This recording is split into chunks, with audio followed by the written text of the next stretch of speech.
In the 1980s, but mostly in the 1990s, there were very many rumors that in Kenya we had devil worshipping churches. The stories that used to go around about what they used to do, that you could enter into a church, maybe going through reverse instead of entering. You go and you go back as you enter. We were told a lot of stories, some of which to date have never been confirmed. Today, I wanted to explain to people, my viewers, why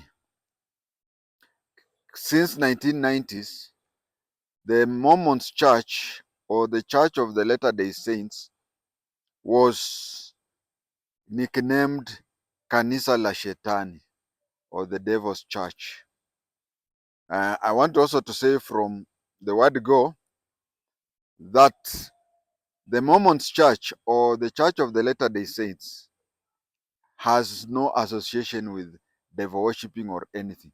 Whether devil worshipping was there or not, the Mormons Church was never associated with it. But there are some things that happened that led people to start rumors that the Mormons Church was Kanisa la Shetani. So those days, especially 90s, there were two very big rumors. There are two big rumors. The first one was that we had churches. We had a church and congregations where instead like other churches worship Yahweh, the Allah, and so on. Those ones definitely they worshipped the devil. It could not happen legally in Kenya.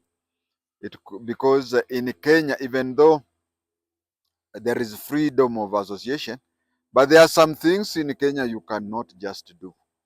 There are some things, even if the constitution, since Kenya became independent, the constitution says that there is a freedom of association. But there are some associations which, if you started, then the government would not allow you. You not be registered. You not be registered. Those spreading those rumors maybe did not know that. For example, even today, if you went to the registrar and said you wanted to start a church worshiping the devil, and you have around 50 people, you all want to worship the devil. In Kenyan society, in the Kenyan environment, you cannot be registered. In the Kenyan environment, if you wanted to register a lesbian or a gay group, LGBT, in Kenya, you'll not be registered. If there are such organization, devil worshipping and such things, they do it unregistered, but the government cannot register you. But the way rumors used to go in the 80s, the way rumors used to go in the 90s, is that there were some properly registered churches which worshipped the devil. I want to state from here that there was no such a thing. And if there was, then it was not registered and it used to do their things clandestine. The other rumor that used to go at that time was that Daniel Toroitich Arap Moi, the then president, was a devil worshipper. Those things used to go there. And those two uh, and those two were never proven. But the problem of a closed society is that the advantage of an open society is that such a rumor, when it goes on, the NIS can tell the president of such rumors, and the president can find an appropriate opportunity to respond to such allegations. The president can have an opportunity to, or anybody you talk ill of him or whatever. But those days it would be not that, especially Moi's government, whereby they got you, you had two types of punishment: the principal punishment and the subsidiary punishment. The subsidiary punishment you got if you produced a person who inducted you in that rumor, or the one who is spreading such rumor. But if you could not produce any other person, you suffered the principal punishment. At that time, the church that is called Freemason, at that time, the church that was associated with devil worshipping, at that time, the church that was associated with Freemason, with devil worshipping, was Freemasons. Up to this time, people still associate Freemasons with with devil worshipping. At that time, the Mormons, or even the the Latter Day Saints, was not associated with the so-called devil worshipping. The reason why the Freemasons was associated with the devil worshipping were many. There were many, including their secrecy. In fact, a person was vetted at every stage, and in fact, if you are to be elevated from one level to another, you had to undergo several vetting. Even today, okay, let's take it like we have three levels: primary, junior, and senior school. So if you are leveled at a junior level and you wanted to go to the senior school, you had to undergo certain vetting. And there are some things that people on the higher level know about that religion, where people on the lower level do not know that. And wherever they assisted in the construction, they did a lot of big houses in Nairobi or even in Kenya. They left a scaring image. The symbols believed to be associated them with them are still all over today. You go to the parliament, you'll find, I think it's at the gate, you'll find a symbol associated with them. And those are scary, non-explained symbols. You go to All Saints Cathedral, it is even said that the State House had such symbols and whatever. In the last century, underground tunnels were everywhere. Uh, and Freemasons were said to have dug several underground tunnels.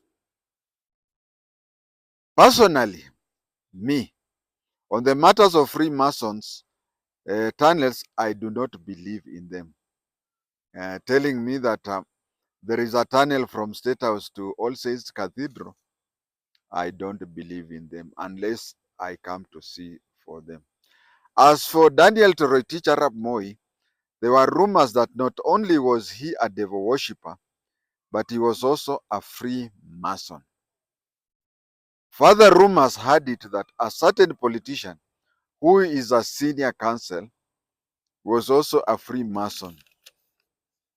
It was rumored that this senior counsel, who was rumored to be a member of the Freemason, was of a superior class to Daniel Arap Moi, and that is why he was untouchable.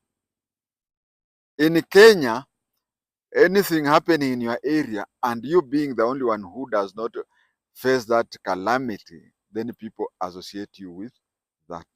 In West Pokot, Kolongolo, there used to be a man whom Pokots would come and steal cattle from all around, and his was never caught, never touched. People used to say, why is everybody's things being stolen but not his?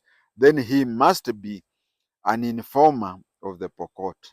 So it could be possible that this politician who was a senior counsel, his day may not have come, but since he used not to be arrested, people started saying that uh, he goes to the same temple with Daniel Arap Moi.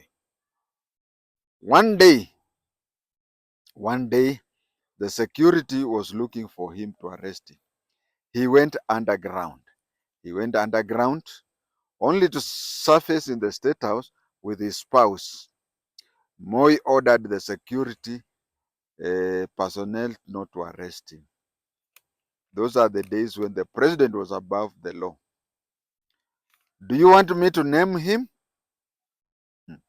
I tend to believe that even mentioning him here would create a legal challenge, and is a very expensive lawyer. Eti mimi mtoto wa Lando nimwite? Mbona wewe usimwite? Mwite kama uko na wakili mashuhuri, mwite kama uko na mamilioni za faini, lakini mimi ati pole nimwite? As for Moi, his golden ivory club led to such rumors.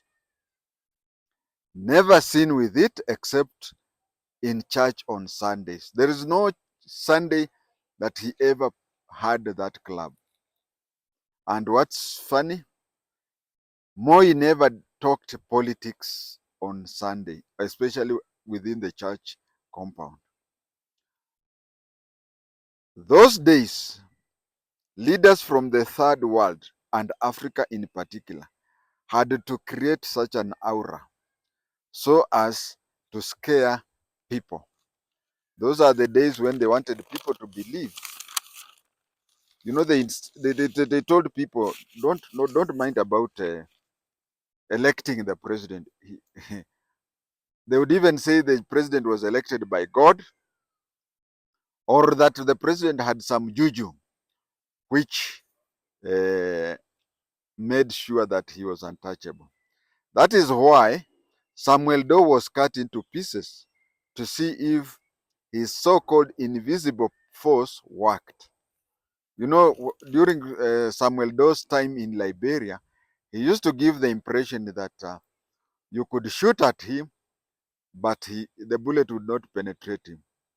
He also used to give the impression that if you cut him, like they were cutting his ears and so on, and fingers and so on, if you cut him, the knife cannot cut him and the blood cannot come out.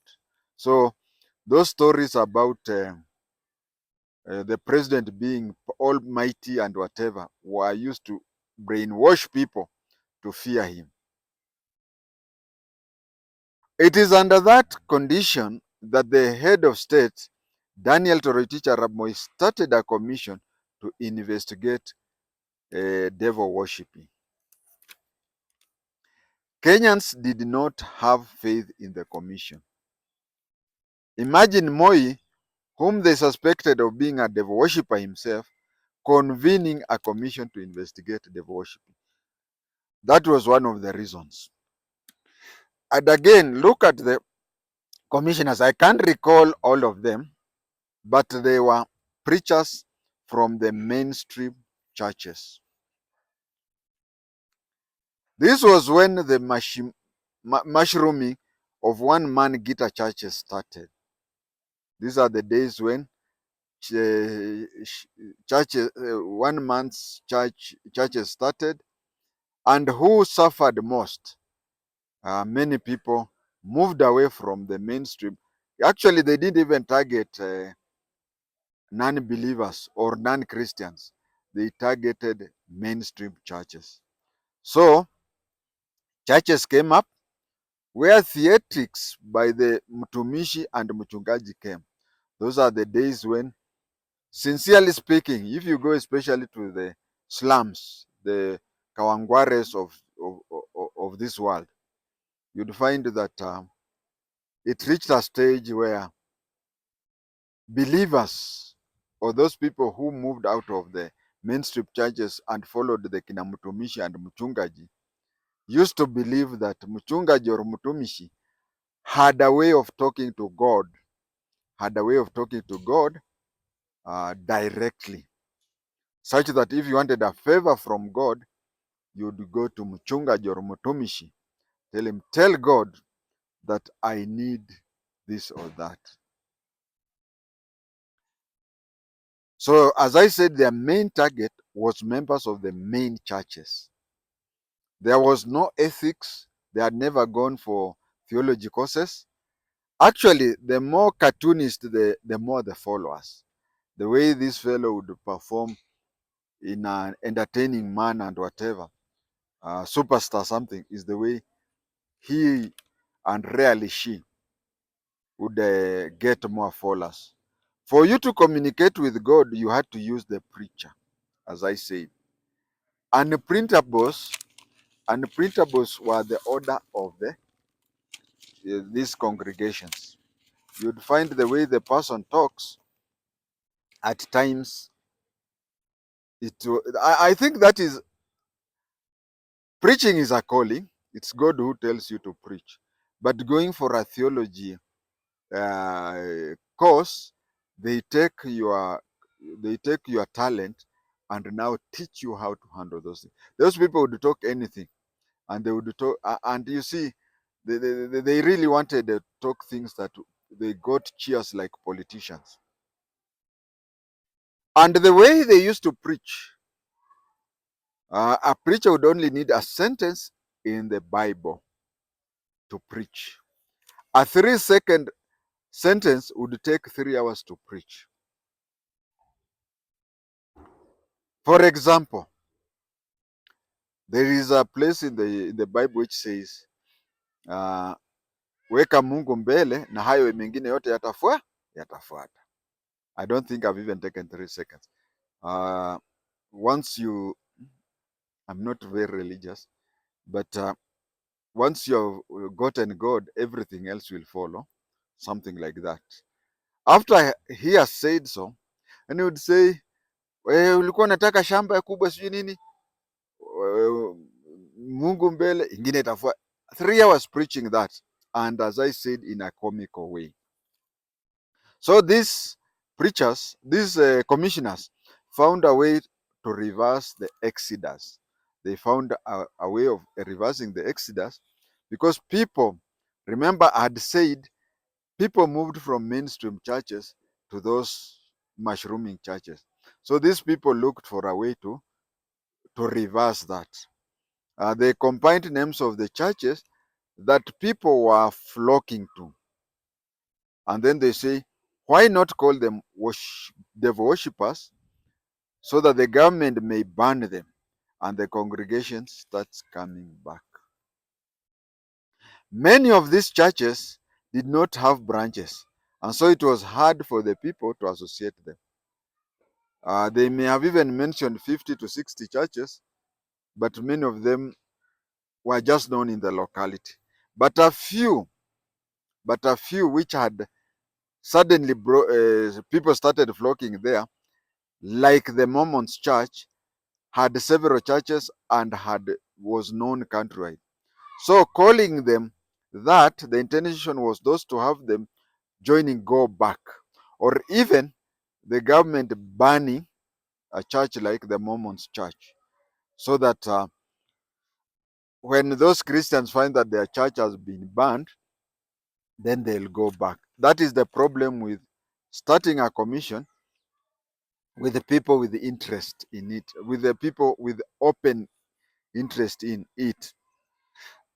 They were also salivating for the exodus should the government have banned such congregation. Then comes the question of who are the Mormons? Who are the Mormons? How unique are they from other faiths? How unique are they different from other Christian faiths. There are several beliefs that the mainstream churches may not agree. There are very many things that they have that they call themselves Christians, and there are very many things that the mainstream churches would not agree with. In the US, where the law allows gay marriage and polygamy is illegal unless one is either a Muslim or a Mormon. In the US, your polygamy can be accepted if you declare that you are a Mormon or a member of the Jesus Latter-day Saints. Of course, in the Bible, apart from the verse which says a man and a woman should leave their families and clean and become one thing, all other parts allow polygamy in the Bible. And yes, the Bible bans polygamy and drunkards from church leadership, not church membership, but church leadership. How did the Mormons church start? It was started by Joseph Smith Jr. During his early years, he was influenced by his parents' fascination with the dreams and search for a church that felt right. Why am I saying so? I'm saying so because if you look at the way he grew up, this church was brought in by his parents. It is not him.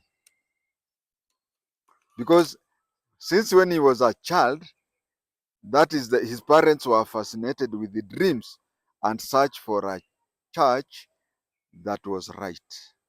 So it is something that was, what do you call, unconscious in him since when he was a child. In 1820, he retreated to the woods to pray for guidance amidst religious discord of his time.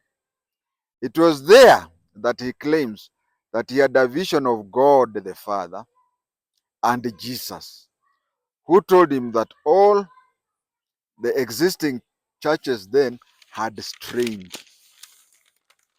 You remember, this is somebody whom, since when he was a child, the parents used to feel that the Christian churches are strained.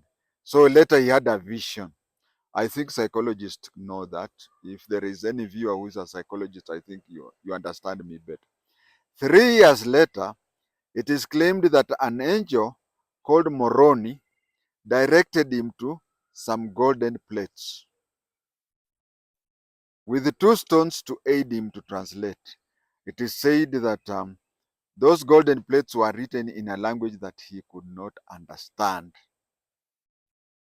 And there were 2 stones which would aid him to translate those for the funny language into a language that he understood. But he had to stay for some time without being permitted to use those stones to translate. In 1827, when he was 22 years, he was permitted by the angel to retrieve the stones and translate when he was 22. In 1844, when he was 39 years, a mob killed him. They viewed his translation. Now, a mob killed him and he left. Then the church broke into two, one headed by one of his followers and another one headed by his widow. The way they used to do, there is a lot, you can see a lot of similarities. This one came ahead of Baha'i faith, but you can see some similarities with Baha'i faith in that after getting that strange language, he claims that he was directed to them. After translating it to them, they came up with a book of worship that they still use up to today. And they claim that it is equal to or even superior to the Bible. It is equal and even superior to the Bible. That is how it is. And then something, and you know, as a Christian, all Christian churches, they believe that anything that disagrees, goes against the church, the Bible, then that thing is illegal or it is blasphemy. But he taught his people that whatever he found and whatever was equal to the Bible, and not just equal to the Bible, even where they disagreed with the Bible, then his writing was to be taken to be more reliable. That is the things that he started bringing in, which did not agree with the mainstream churches. Another thing that I used to joke with people about Mormon's church is that they say that you know apocalypse, or I can't pronounce it, day, people, the dead will rise and whatever, and then there'll be judgment. According to the Mormons faith, that one will happen in America. So I usually joke with people who want to get green card that don't worry, just join Mormon's church, then you will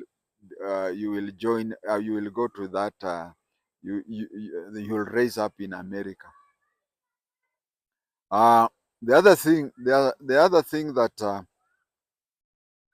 the Mormons church made people, it had so many things that I'm trying to think of which ones I have to talk about and which ones I have to leave, but there are just too many. They believe that they are the ones who are following the proper religion, and others are being misled. Um,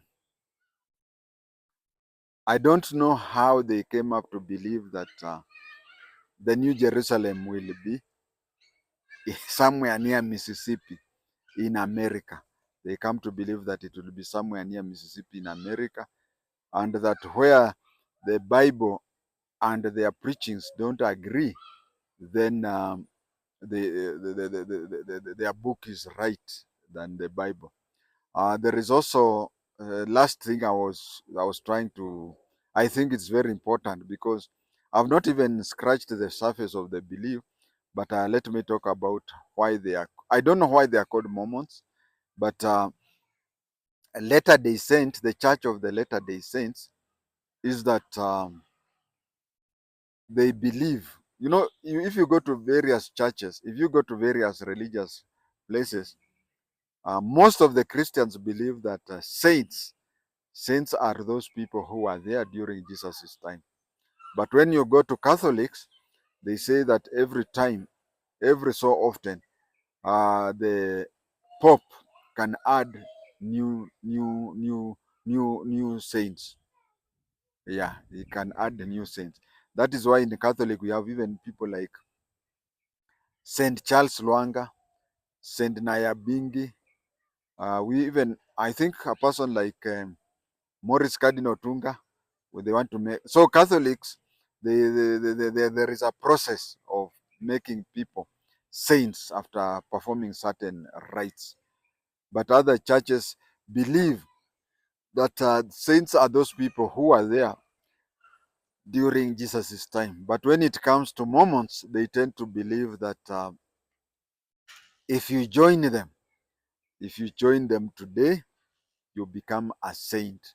And that is why they call themselves Latter Day Saints. They believe that during Jesus' time, yes, there were saints, and then centuries passed without saints coming up. Now, when there were no saints or during those centuries, we have now later day and modern day saints, and those are now, that is why they are called the Church of the Latter Day Saints. So they refer themselves to saints of the latter day. I think with those we have learned something, even if it is little. Thank you and God bless you.